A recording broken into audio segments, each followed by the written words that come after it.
saber-rattling. He promised to counter what he described as Russian aggression by increasing military buildup through NATO's presence near Russia. NATO, a key aspect of U.S. security policy. Now, the Baltic Sea region is quickly becoming a friction point between Russia, NATO, and the U.S., with NATO military exercises underway and a lot of close encounters. I was joined earlier by James Carden, Washington correspondent for The Nation magazine. He started by telling me for what NATO is preparing. It was recently announced that NATO is going to be sending in 4,000 troops to Lithuania and Poland as part of the European Reassurance Initiative. That's a $3.4 billion initiative designed ostensibly to reassure our NATO allies in light of what has been happening in eastern Ukraine. In addition to that, the United States has sent in the USS Donald Cook, which is a missile-class destroyer about 50 miles away from Kaliningrad. Now, Kaliningrad, a lot of Americans don't know, is a Russian port between Poland and Lithuania, and they have a major naval base there. And so the effect of these maneuvers by the United States and NATO has been to increase tension in the region. So what exactly is the aggression that they're worried about? I mean, this is a lot of militarized presence that they're gearing up for. Yeah, what they claim to be very worried about is a repeat of what has happened in eastern Ukraine.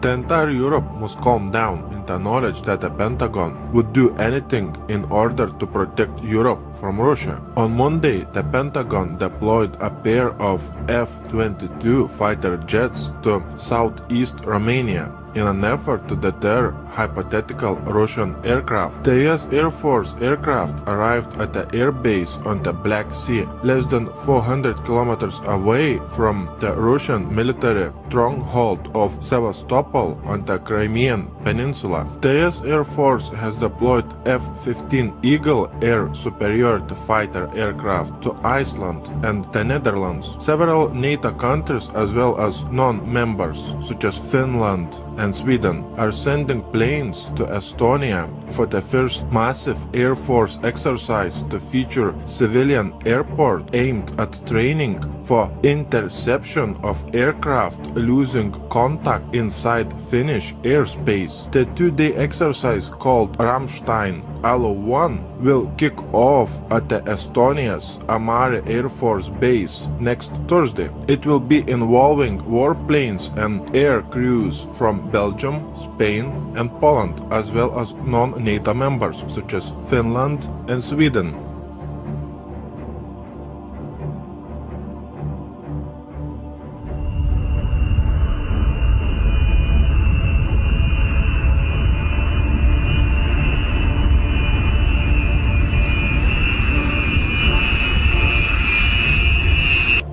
This is an emergency broadcast. This is a direct message to the Department of Defense, all four branches of the military, active duty, service members, veterans, their families, state governments, local governments, and the media.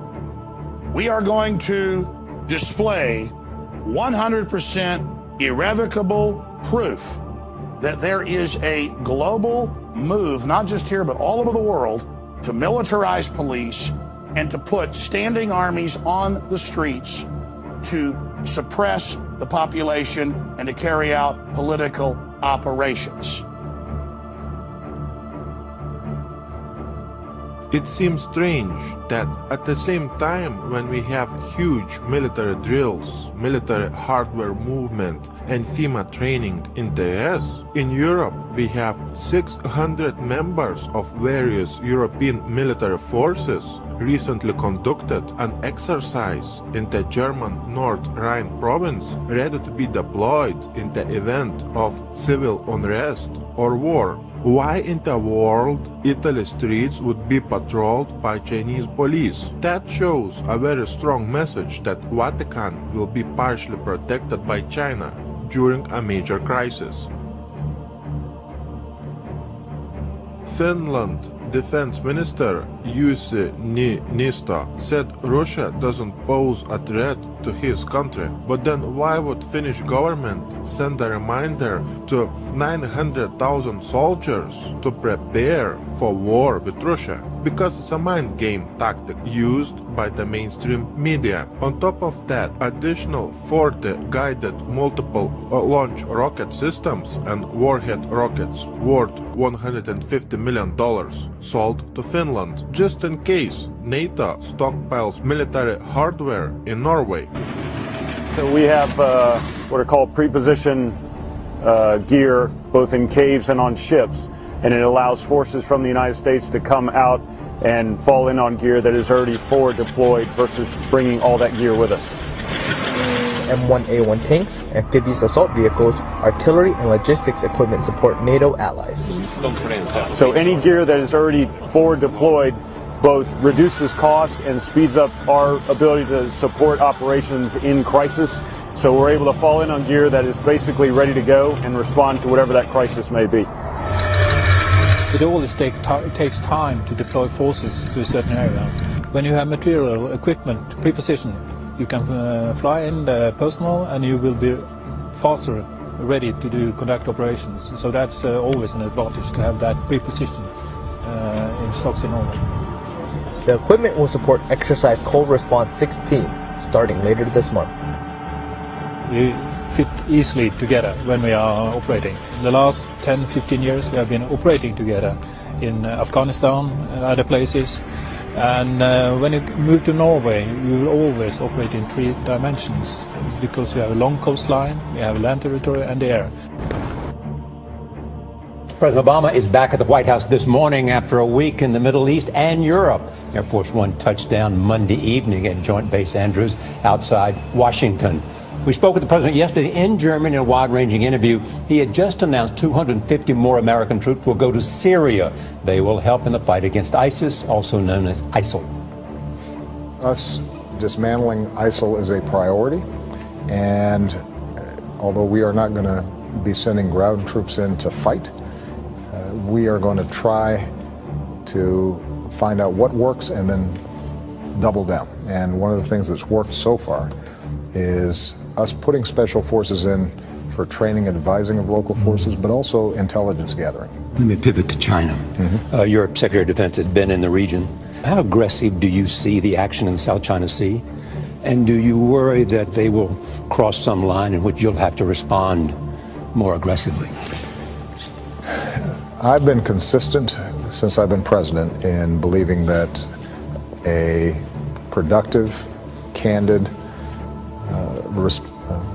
relationship between the United States and China is vital, not just to our two countries, but to world peace and security. We're a lot better off with a China that feels confident. It's not a zero-sum game. It's not a zero-sum game. What is true, though, is that they have a tendency to view some of the immediate regional issues or disputes as a zero-sum game. So with respect to the South China Sea, rather than operate under international norms and rules, their attitude is we're the biggest kids around here and we're going to push aside the Philippines or the Vietnamese. But it doesn't mean that we're trying to act against China. We just want them to be partners with us, and where they break out of international rules and norms, we're going to hold them to account. And what about North Korea, finally? North Korea is a massive challenge. Our first priority is to protect the American people and our allies, Republic of Korea, Japan, that are vulnerable to the provocative actions that North Korea is engaging in. They are erratic enough.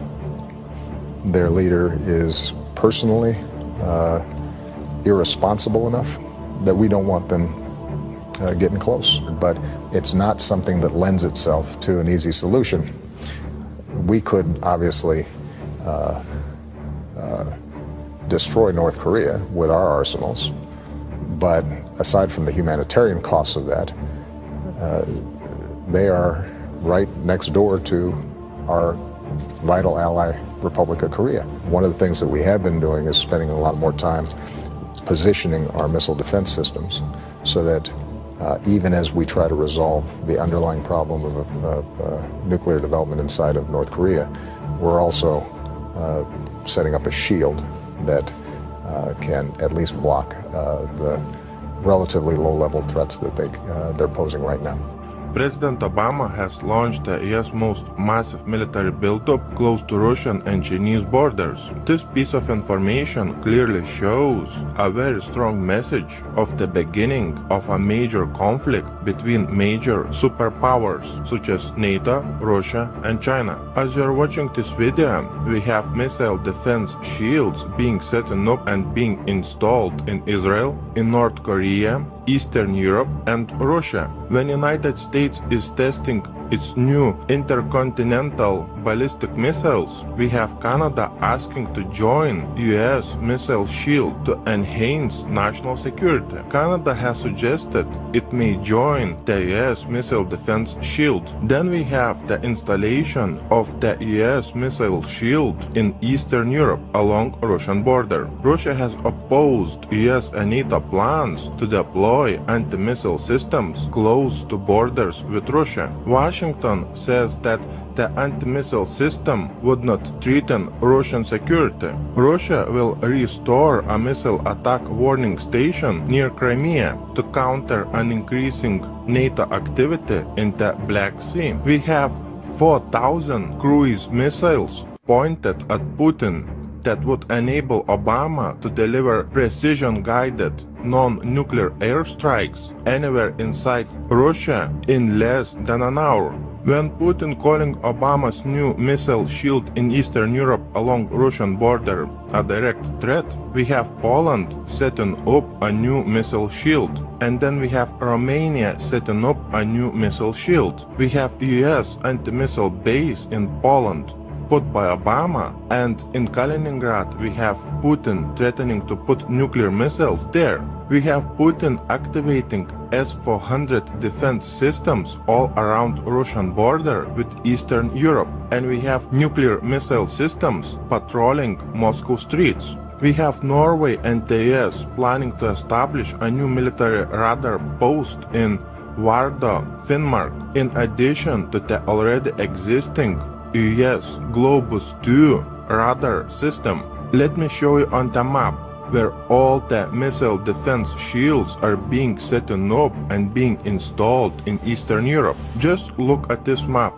Here we have Putin in Moscow placing S-400 defense systems all around Moscow, and we have some in Kaliningrad. Here we have Obama setting up a missile defense shield in Poland and Romania, and putting radars in Norway. And in all these countries we have NATO and US military training at unprecedented scale. Watch my new video on military training and military hardware movement by Putin and by Obama in these countries. The link to my new video, as always, will be below in the description box. Just a little bit more than 70 years ago, we had a great war between major superpowers. Today, in the same place, on the same map, we have the same superpowers in the face of NATO and Russia preparing for a major war. Just remember, only a little bit more than 70 years ago, in the same place on this map, millions and millions of people died fighting for the same forces that are preparing a major conflict today. My biggest concern is that during World War II, there was no nuclear weapons available in such a big amount that is available today. And in the same place on this map, there was no nuclear power plants, so the war was limited in scope.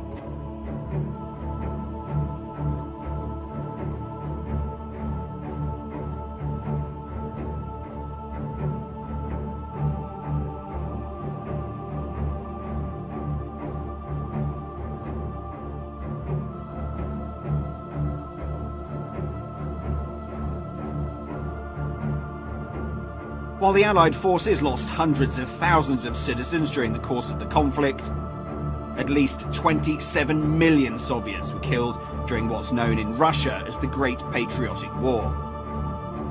The Eastern Front also proved the deadliest for Nazi Germany, with 74% of their war deaths occurring there.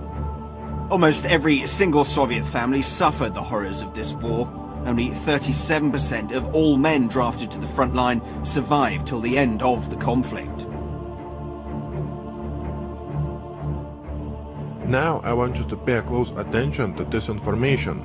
Washington continues to prepare a global strike, according to the Deputy Foreign Minister of the Russian Federation. The United States continue its destabilizing activities. This includes the creation of a global missile defense system, the continuation of the development of tools capable of inflicting a disarming strike without using nuclear weapons. The Rapid Global Attack System of the United States provides the establishment of a hypersonic system which will be able to apply high-precision non-nuclear strikes from American territory at targets on Earth within an hour. This system will cause a non-nuclear strike, disarming strategic nuclear forces, including those of Russia. 24 generals from 13 NATO countries gather in Latvia to train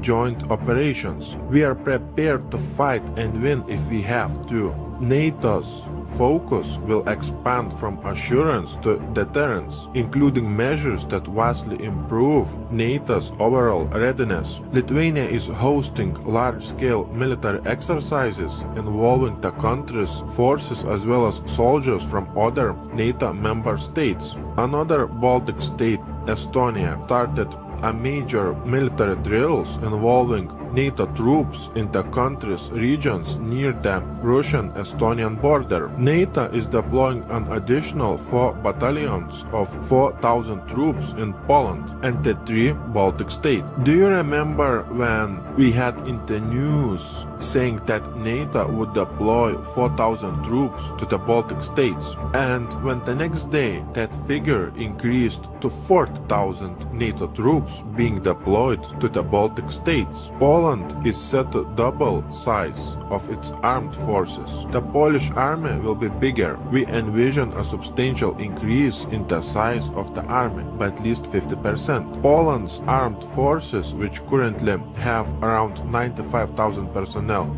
would grow to 150,000 personnel. Poland launched an ambitious 10-year defense project aimed at upgrading its military forces. According to Deputy Defense Minister Czesław Mroczek, in April 2016, Poland would choose a supplier of anti-missile defense system, which will reportedly cost around $10 billion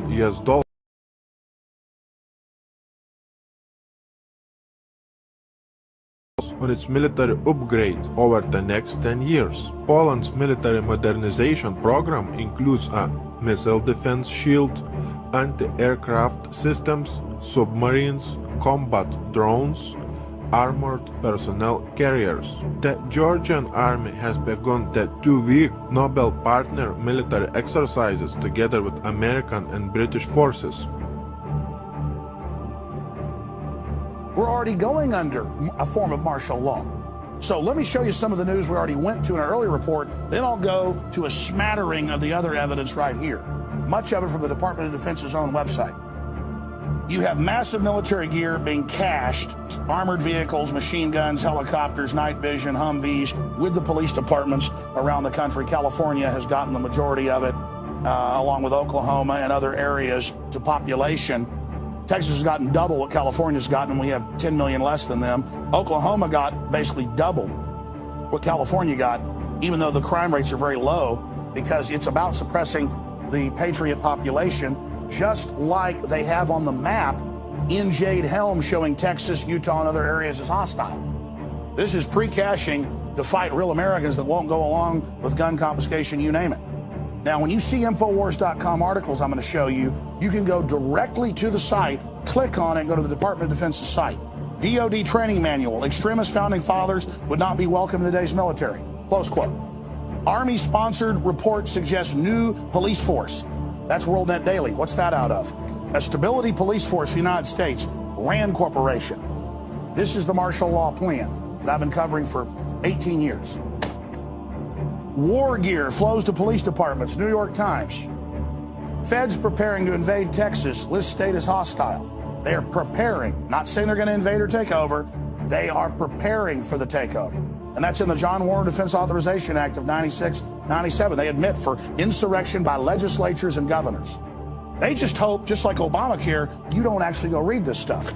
Obamacare is great, and it's really working. We have to make sure America writes the rules of the global economy. Because if we don't write the rules for trade around the world, guess what? China will.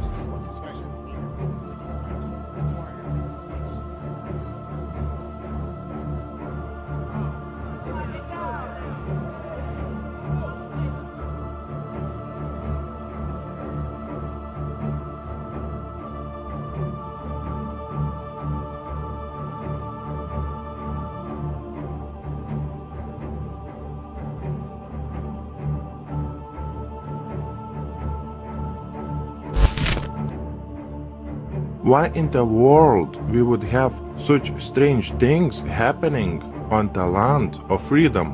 What is very strange is that we have FEMA conducting biggest drills ever inside the US. We have all those FEMA executive orders set in place. We have Walmarts closed and being converted into detention centers according to some videos on YouTube. We have an unprecedented military hardware movement inside the US. We have this movie Armageddon coming out on Friday the 13th. We have another movie called X-Men Apocalypse. We have FEMA and DHS conducting riot control drills. On top of that, do you remember those articles saying that DHS has purchased more than 2 billion rounds of ammunition, which is enough to fight a war for 10 years? Do you remember those articles saying that US government has purchased 30,000 guillotines? Do you remember red, blue, green lists? Do you remember FEMA coffins? When at the same time we have US and NATO setting up and activating missile defense shields in Eastern Europe, on Russia's doorstep, also in North Korea and inside the US. What do you think? Please share your thoughts by leaving a comment below this video.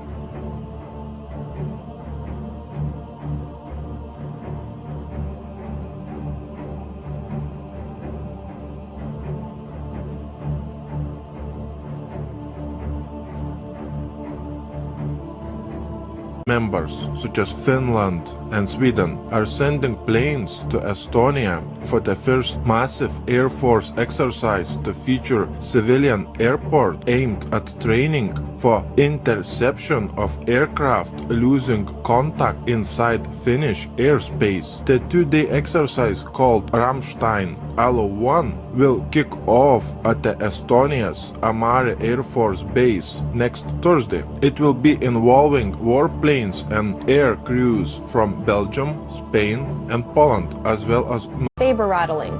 He promised to counter what he described as Russian aggression by increasing military buildup through NATO's presence near Russia. NATO, a key aspect of U.S. security policy. Now, the Baltic Sea region is quickly becoming a friction point between Russia, NATO, and the U.S., with NATO military exercises underway and a lot of close encounters. I was joined earlier by James Carden, Washington correspondent for The Nation magazine. He started by telling me for what NATO is preparing. It was recently announced that NATO is going to be sending in 4,000 the major naval base there. And so the effect of these maneuvers by the United States and NATO has been to increase tension in the region. So what exactly is the aggression that they're worried about? I mean, this is a lot of militarized presence that they're gearing up for. Yeah, what they claim to be very worried about is a repeat of what has happened in eastern Ukraine.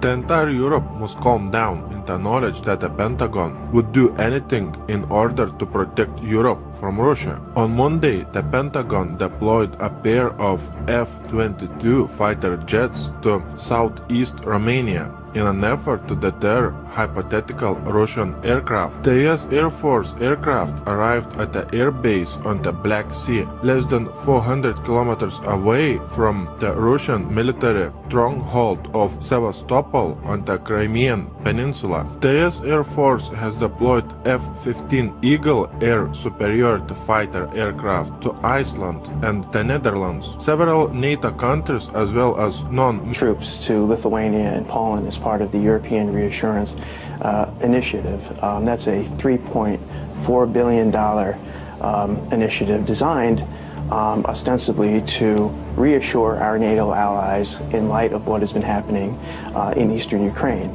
In addition to that, the United States is sending the USS Donald Cook, which is a missile-class destroyer, about 50 miles away from Kaliningrad. Now, Kaliningrad, a lot of Americans don't know, is a Russian port between Poland and Lithuania, and they have